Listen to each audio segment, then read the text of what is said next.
हम करेंगे physical properties of alkali metal.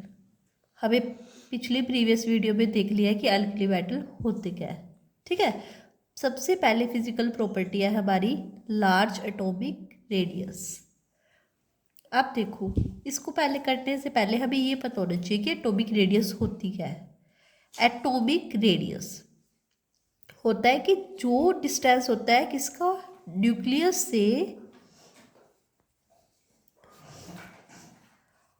Outer most electrode, जो मतलब लास्ट में इलेक्ट्रोड है न्यूक्लियस से, उसका डिस्टेंस, वही हमारा क्या कहलाता है, एटॉमिक रेडियस।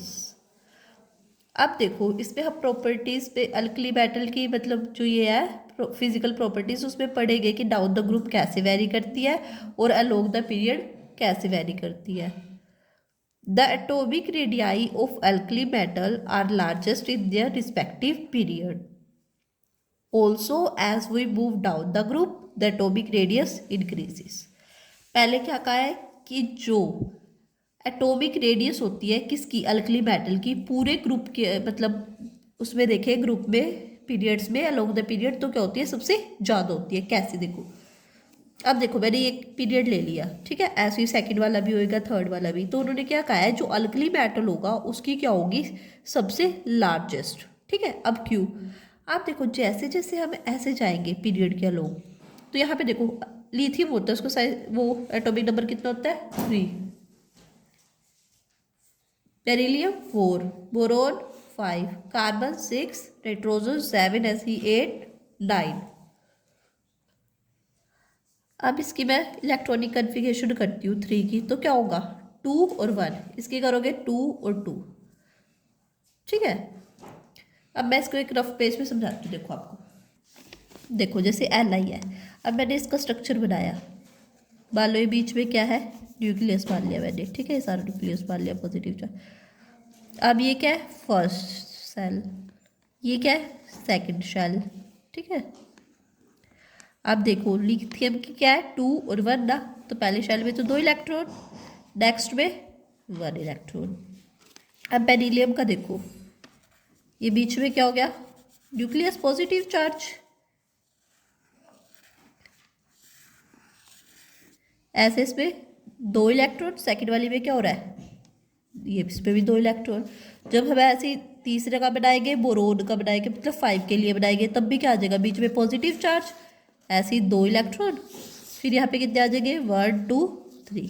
अब देखो जो नंबर ऑफ शेल्स है वो तो 2 ही है, बट क्या हो रहा है कि जो नंबर ऑफ इलेक्ट्रॉन है वैलेंस शेल में, मतलब जो लास्ट वाली शेल हो रही है, इंक्रीज हो रही है। पहले में 1 था, फिर 2, अब कितने हो गए, 3। अब जैसे जैसे, अब देखो मैंने ये लिखा हुआ है, as we move along the period atomic number increases, तो एटॉमिक नंबर क्या हो रहा है, इंक्रीज हो रहा है। Number of shell remains same, मतलब जो शेल है वो तो 2 ही रह रही है, बट न्यूक्लियर चार्ज इंक्रीजेस। अब देखो न्यूक्लियर चार्ज, चार्ज कैसे, देखो न्यूक्लियस क्या होता है, पॉजिटिव, इलेक्ट्रॉन क्या होते हैं, नेगेटिव। अब यहाँ पे तो एक है, तो इन दोनों के बीच में अट्रैक्शन होगी। अब देखो ये पॉजिटिव है और ये नेगेटिव है, अब 2 इलेक्ट्रॉन आ गए, तो इनके बीच में क्या होगा, जो न्यूक्लियस चार्ज होएगा वो ज़्यादा हो जाएगा। न्यूक्लियस चार्ज मतलब जो पॉजिटिव और नेगेटिव के बीच में अट्रैक्शन है। ठीक है, अब इसमें कम, इसमें फिर ज़्यादा और इसमें बहुत ज़्यादा, जिसकी वजह से अब देखो जिसमें अट्रैक्शन होगी वो बिल्कुल क्लोज हो जाएगी। अभी इसका थोड़ा सा साइज से, इसमें थोड़ा सा बढ़ रहा है, इसमें थोड़ा सा कम, इसमें उससे भी कम हो जाएगा। ठीक है, तो अब ये मैंने लिखा है, इसी कारण न्यूक्लियर चार्ज क्या हो रहा है, इंक्रीज हो रहा है, तो इस वजह से क्या हो जाएगा, साइज डिक्रीज। साइज डिक्रीज हो गया तो जो ये लिथियम है उसका क्या हो जाएगा, सबसे ज़्यादा, तो L I has largest size. अब करेंगे हम डाउन द ग्रुप, नीचे जाते हुए। अब देखो ये हमारा क्या है, लीना की रुबीना से फ्रेंडशिप। ठीक है, अब देखो जब जैसे जैसे हम नीचे जाएंगे, तो इसका भी लिथियम क्या होता है हमारे पास, लिथियम का 3, सोडियम का 11, इसका 19, ऐसे से एटॉमिक नंबर क्या होगा, बढ़ेगा। बट एटॉमिक नंबर के साथ इसमें क्या होगी, जो नंबर ऑफ शेल्स होंगी वो भी बढ़ जाएंगी। अब देखो कैसे, जैसे मान लो ये लिथियम है,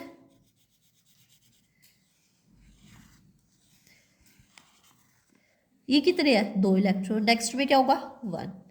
अब सोडियम की करो, ये पूरा ही कर दो। तो पहली में 2, क्योंकि क्या होगी 2, 8 एंड 1। तो नेक्स्ट में 8 इलेक्ट्रॉन, 3, 4, 5, 6, 7, 8। नेक्स्ट एक और शेल बनेगी, उसमें कितने हो जाएंगे, 1। अब पोटाशियम का करो, के का, तो 19 होता है, 2, 8, 8, 16, 17, 18 और 19। तो देखो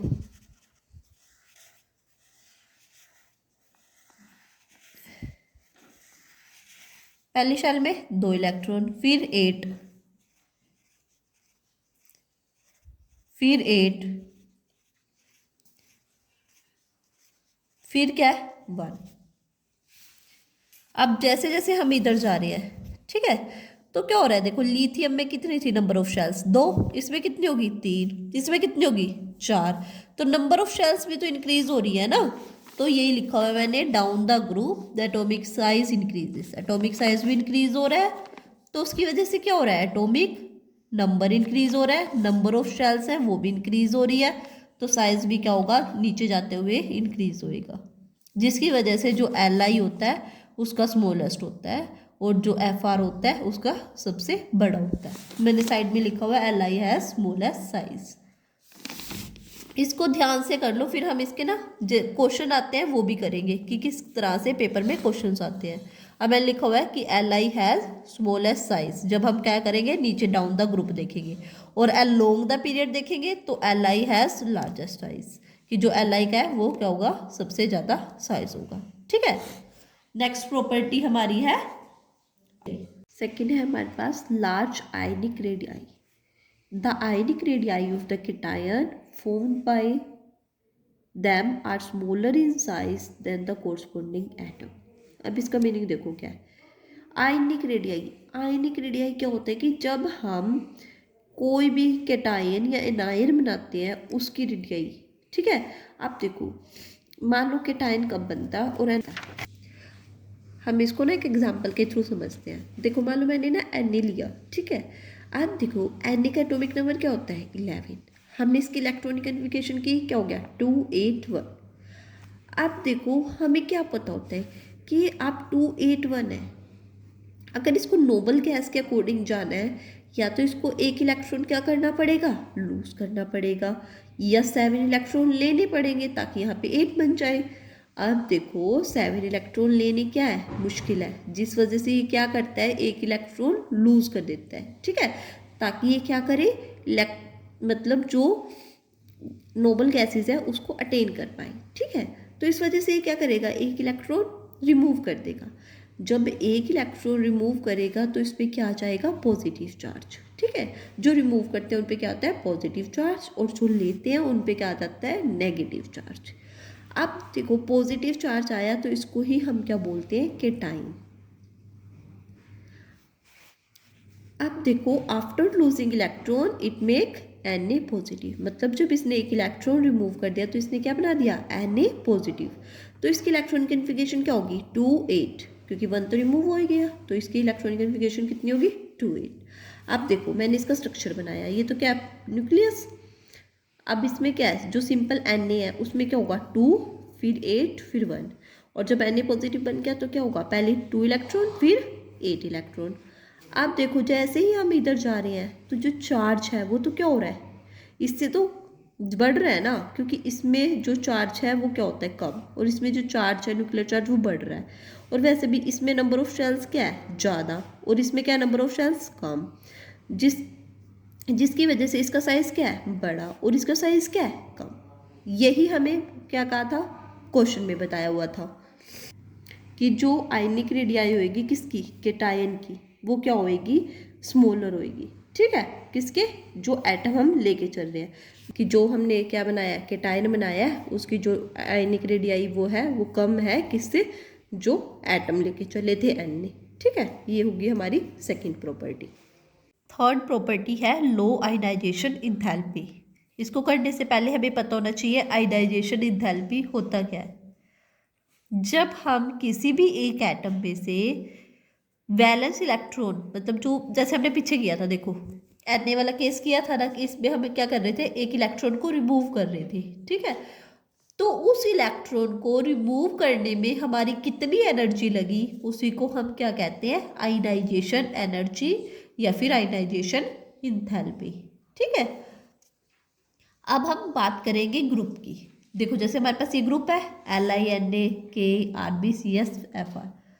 जैसे जैसे हम नीचे जाएंगे जो आयनाइजेशन एनर्जी है वो क्या हो जाती है, कम।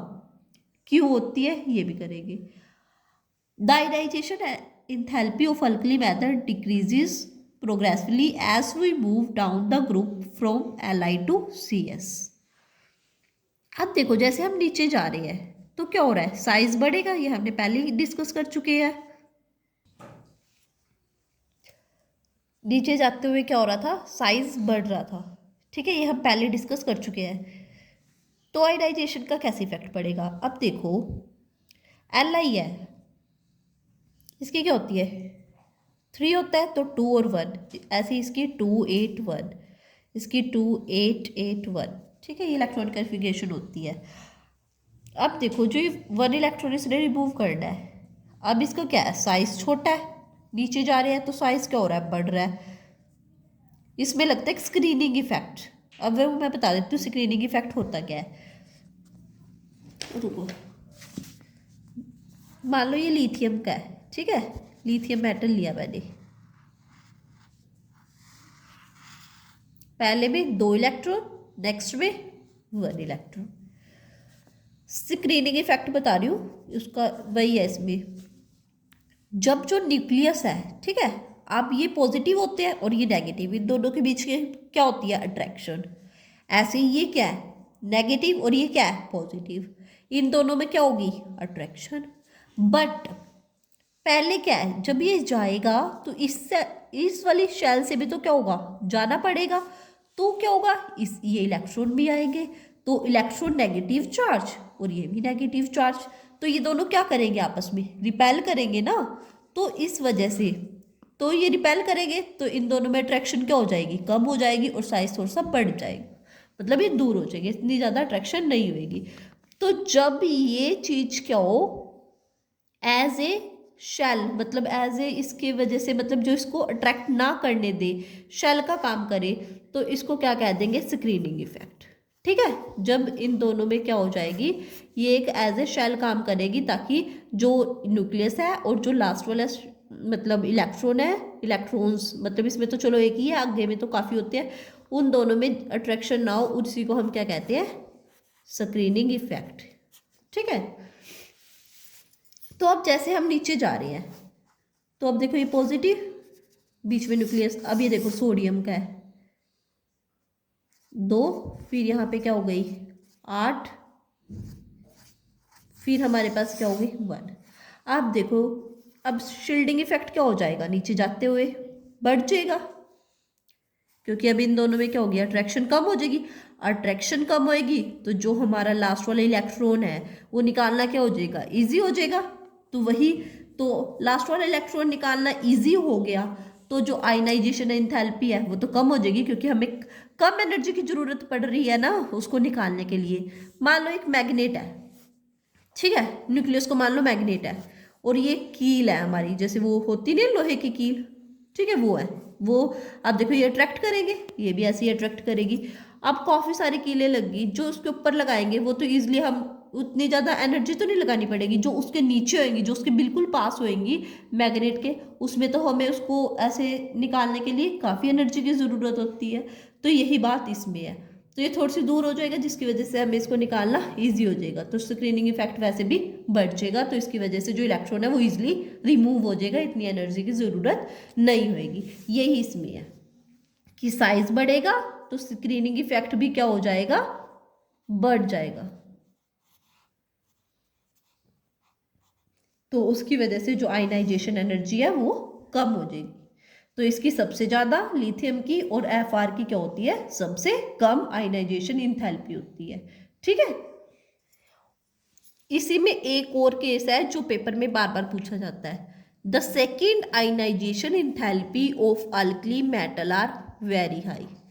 कि जो सेकेंड आयनाइजेशन एनर्जी होती है वो बहुत ज़्यादा हाई होती है। सेकेंड आयनाइजेशन एनर्जी का मतलब क्या है कि पहले एक इलेक्ट्रॉन निकाल दिया, जो हम सेकेंड इलेक्ट्रॉन निकाल रहे हैं तो उसमें जितनी एनर्जी यूज हो रही है उसको हम क्या कहेंगे, सेकेंड आयनाइजेशन इंथैल्पी या एनर्जी। ठीक है, अब देखो हमने क्या करा था, किया था ये, अब लिथियम था तो 281 था, ठीक है, इलेक्ट्रॉनिक कन्फिगरेशन। जब हमने इसमें से एक इलेक्ट्रॉन रिमूव कर दिया तो क्या बन गया, 2 और 8। अब हमें पता है ये तो क्या होगी, नोबल गैस, मतलब बहुत ज़्यादा स्टेबल हो गया। अब बहुत ज़्यादा स्टेबल हो गया तो हमें इसमें से सेकेंड इलेक्ट्रॉन निकालने के लिए क्या करना पड़ेगा, बहुत ज़्यादा एनर्जी की ज़रूरत होगी, तभी क्या पॉसिबल होगा कि ये सेकेंड इलेक्ट्रॉन निकल पाए, क्योंकि ये तो नोबल गैस कॉन्फ़िगरेशन इसने अटेन कर ली है ना, जो बहुत ज़्यादा स्टेबल होती है। इस वजह से सेकेंड इलेक्ट्रॉन निकालना मुश्किल होता है और इसकी आयनाइजेशन क्या होती है, बहुत ज़्यादा हाई होती है, यही कहा गया है। When we move one electron, it attain the stable gas configuration, वही है कि स्टेबल हो जाता है।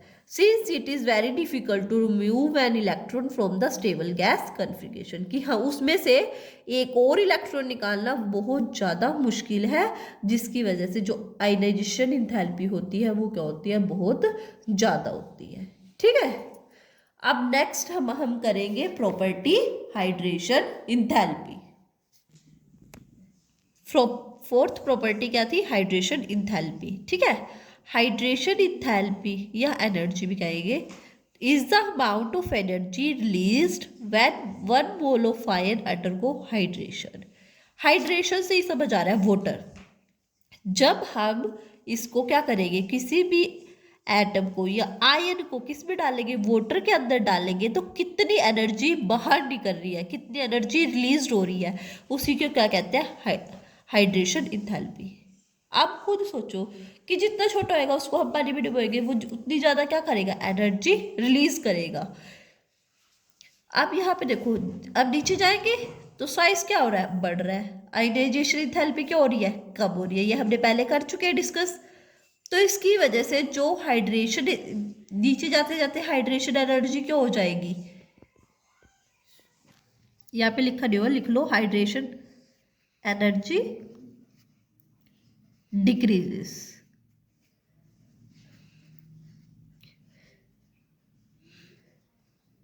जो Li होती है उसकी क्या होती है, मैक्सिमम हाइड्रेशन एनर्जी, और इसकी इससे बाद फिर इसकी और इसकी सबसे नीचे जाते जाते कम होती रहती है। ठीक है, यहाँ पे लिखा हुआ है because of smallest size Li has maximum degree of hydration, कि स्मॉलेस्ट साइज की वजह से जो Li पॉजिटिव होता है, मतलब जो मोल होता है आयन या आयन होता है, उसकी क्या होती है, सबसे ज़्यादा हाइड्रेशन एनर्जी होती है। ठीक है, अब नेक्स्ट प्रॉपर्टी हम करेंगे फिफ्थ प्रॉपर्टी, जिसका नाम है ऑक्सीडेशन स्टेट।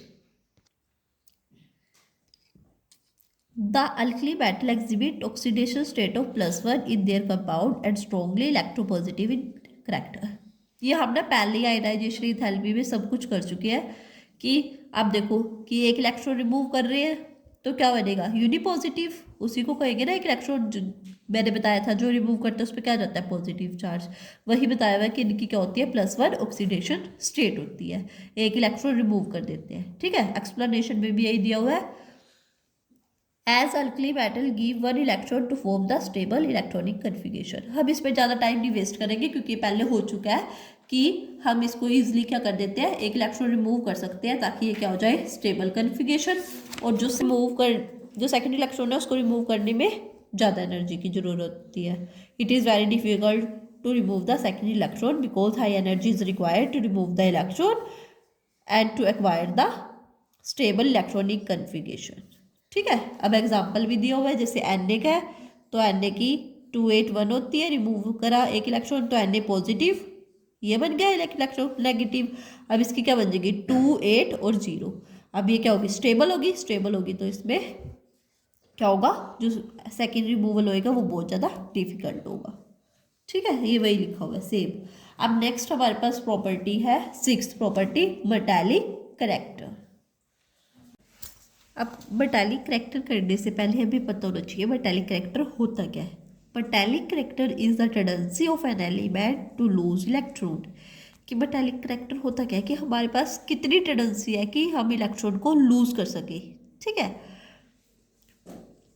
अब देखो डाउन द ग्रुप, ये मैं आपको बाद में समझा दूंगी, पहले करते हैं down the group. The metallic character increases down the group because ionisation energy decreases.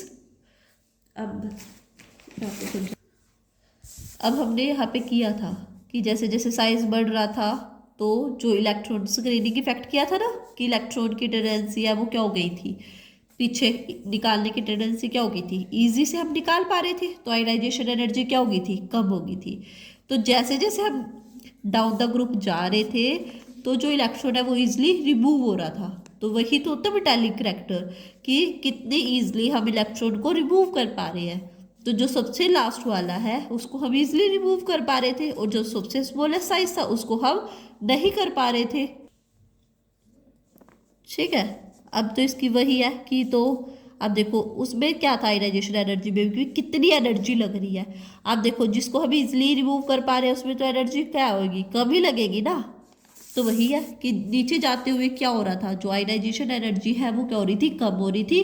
तो मेटालिक करेक्टर क्या हो जाएगा, बढ़ जाएगा, क्योंकि हम इलेक्ट्रॉन को क्या है इजिली रिमूव कर पा रहे हैं। तो जो लास्ट वाला है उसको हम इजिली रिमूव कर देंगे तो उसकी सबसे ज़्यादा हाई मेटालिक करेक्टर हो जाएगा और लिथियम का सबसे क्या हो जाएगा, कम हो जाएगा। ठीक है, ये थे हमारी मेटालिक करेक्टर की प्रॉपर्टी। नेक्स्ट हम करेंगे मेल्टिंग एंड बॉइलिंग पॉइंट, जो हमारी है 7th प्रॉपर्टी। ठीक है, देखो 7th प्रॉपर्टी है मेल्टिंग एंड बॉइलिंग पॉइंट। देखो जैसे जैसे हम नीचे जा रहे थे तो क्या हो रहा था, जो हमारा साइज था वो 7th प्रॉपर्टी है मेल्टिंग एंड बॉइलिंग पॉइंट। देखो डाउन द ग्रुप जा रहे थे, एटॉमिक नंबर इंक्रीज हो रहा था, साइज इंक्रीज हो रहा था। ठीक है, ये हम पहले कर चुके हैं। बॉन्ड डिक्रीजेस, या हम इसको फोर्स लिख लो, फोर्सेस डिक्रीजेस। ठीक है, तो मेल्टिंग बॉइलिंग पॉइंट डिक्रीजेस। अब देखो कैसे बॉन्ड मतलब फोर्सेस कैसे, अब देखो ये स्मॉलेस्ट था,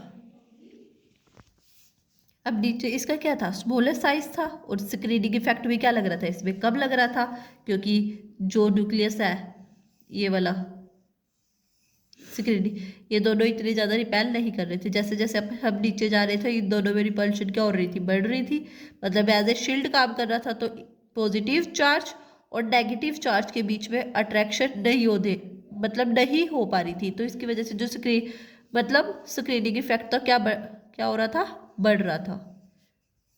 ठीक है, अब स्क्रीनिंग इफेक्ट बढ़ रहा था तो अट्रैक्शन क्या हो रही थी, कम हो रही थी, मतलब जो इनका जो बॉन्ड है, ठीक है, बॉन्ड ऑफ अट्रैक्शन होती है वो क्या हो गई है, कम हो गई है नीचे जाते जाते। ठीक है, और इसमें जो अट्रैक्शन थी बहुत ज़्यादा थी। अब अट्रैक्शन ज़्यादा है तो हमें काफ़ी एनर्जी की जरूरत पड़ेगी इसको तोड़ने के लिए, जिसकी वजह से इसका बॉइलिंग और मेल्टिंग एंड बॉइलिंग पॉइंट क्या होता है, सबसे ज़्यादा। और जैसे जैसे हम नीचे जा रहे हैं अट्रैक्शन क्या हो रही है, कम हो रही है, जिसकी वजह से जो मेल्टिंग और बॉइलिंग पॉइंट है वो भी क्या हो रहा है, कम हो रहा है। ठीक है, नेक्स्ट है 8th property density. The density of alkali metal are quite low as compared to other metal, and down the group the density increases from lithium to cesium. उन्होंने क्या कहा है कि जब अल्कली मेटल है उनकी अगर हम दूसरे मेटल के साथ कंपेयर करें, मतलब अल्कली के साथ कंपैरिजन नहीं, दूसरे किसी अदर मेटल के साथ करें, तो जो डेंसिटी होती है वो क्या होती है, कम होती है।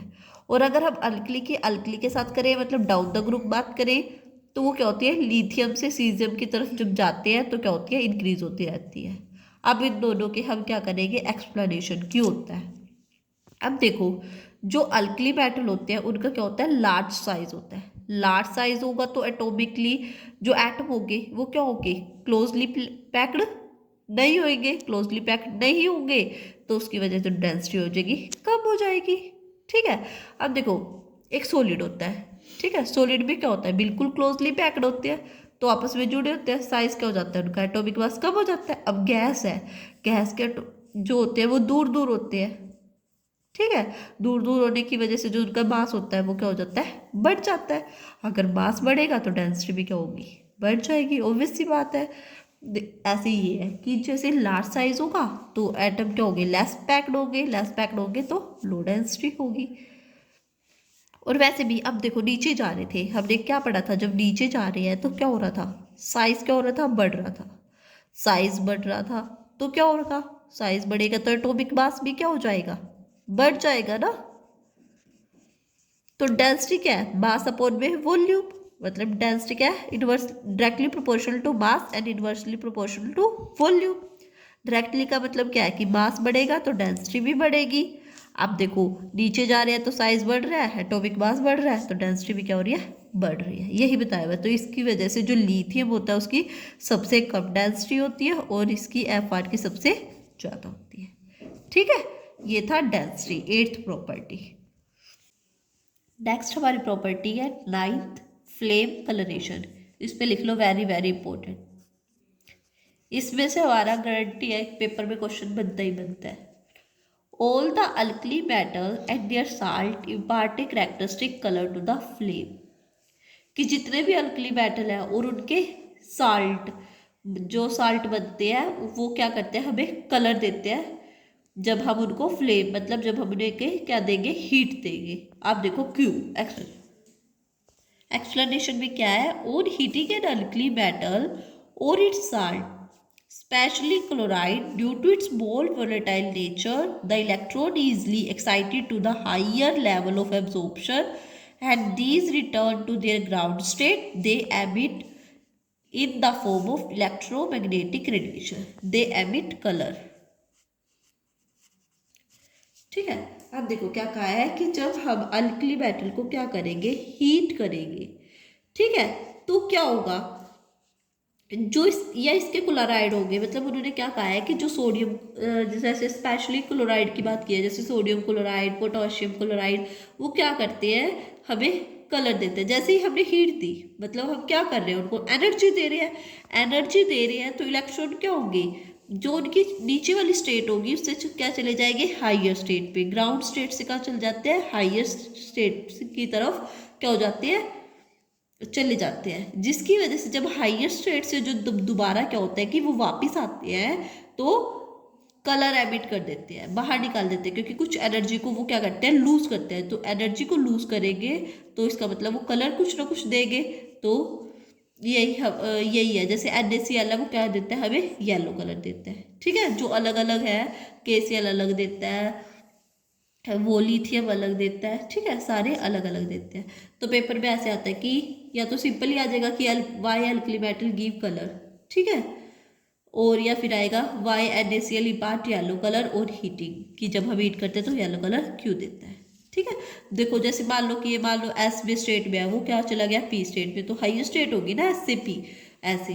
ठीक है, तो जो दोबारा जब हम थोड़ा सा हीट करा वो हाई स्टेट में चला गया, तो हाई स्टेट में मतलब मान लो पी में चला गया। मैं ये एग्जांपल दे रही हूँ सिर्फ, जैसे मान लो कोई चीज़ है वो एस में थी और पी में चली गई, तो क्या होगा, हाई स्टेट में चलेगी।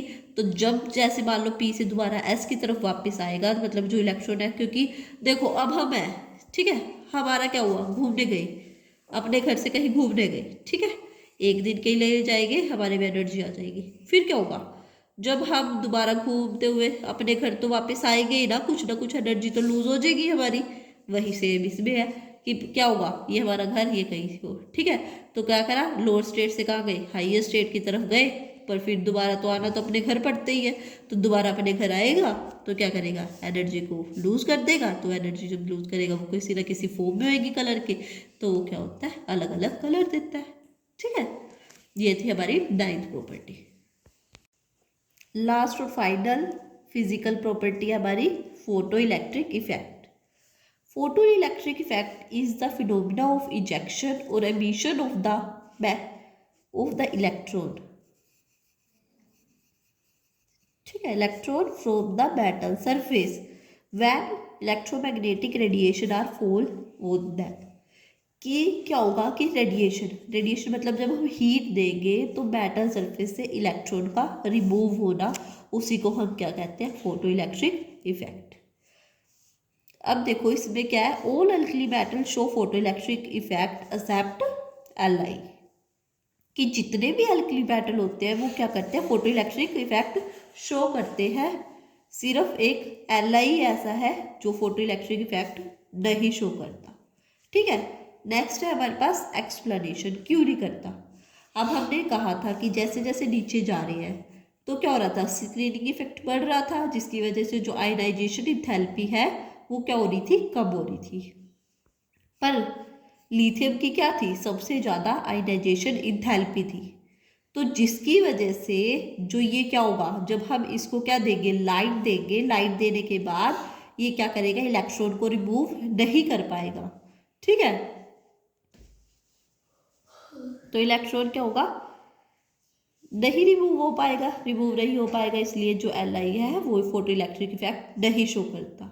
लिखा भी हुआ है Li has a highest ionization enthalpy among the alkali metal, cannot be used in photoelectric cell because it does not release electron when exposed to light, कि जब हम लाइट देते हैं तो इलेक्ट्रॉन नहीं निकल पाता। ठीक है, ये हमारी थी सारी फिजिकल प्रॉपर्टीज। आई होप आपको ये सारा समझ आया होगा। फिर भी कोई डाउट हो तो कमेंट कर देना। Thank you.